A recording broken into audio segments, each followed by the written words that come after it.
Now your resurrection. Mm-hmm. So where did they take your body after that?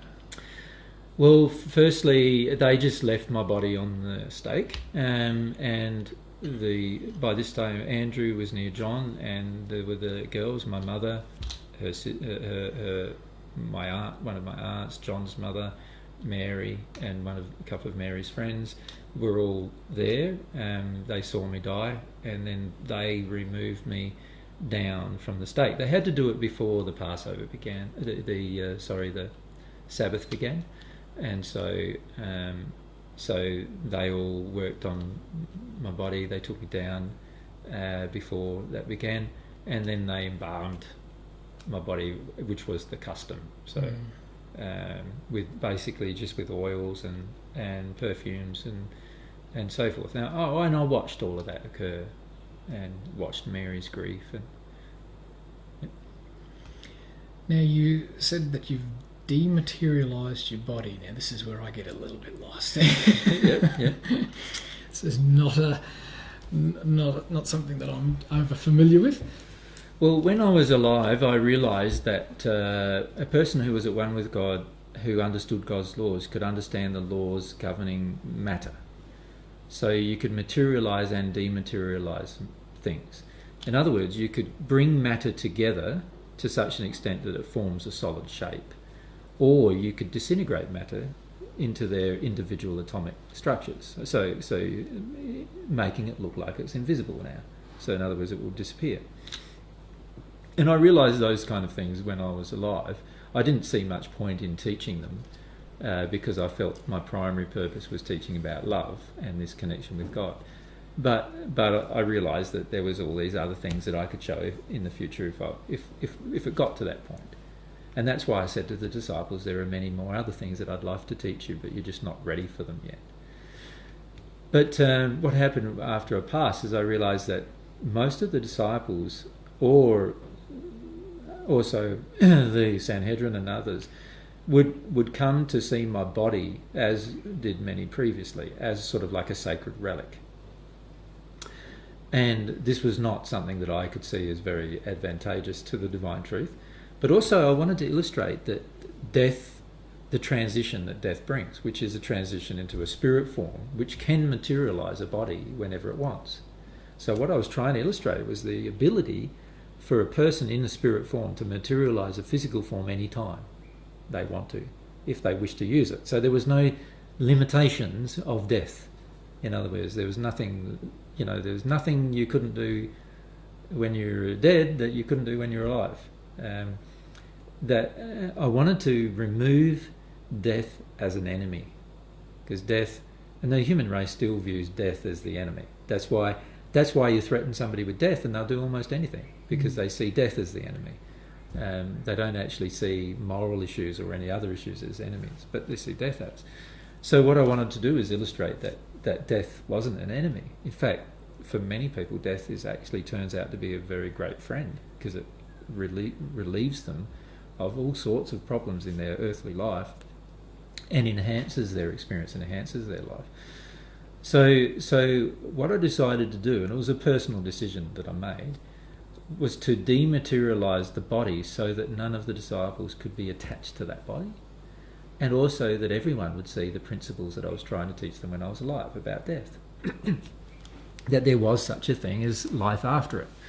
And the only way I could see doing that is to dematerialise the body so they could see I'm not using the same body, but it's still me.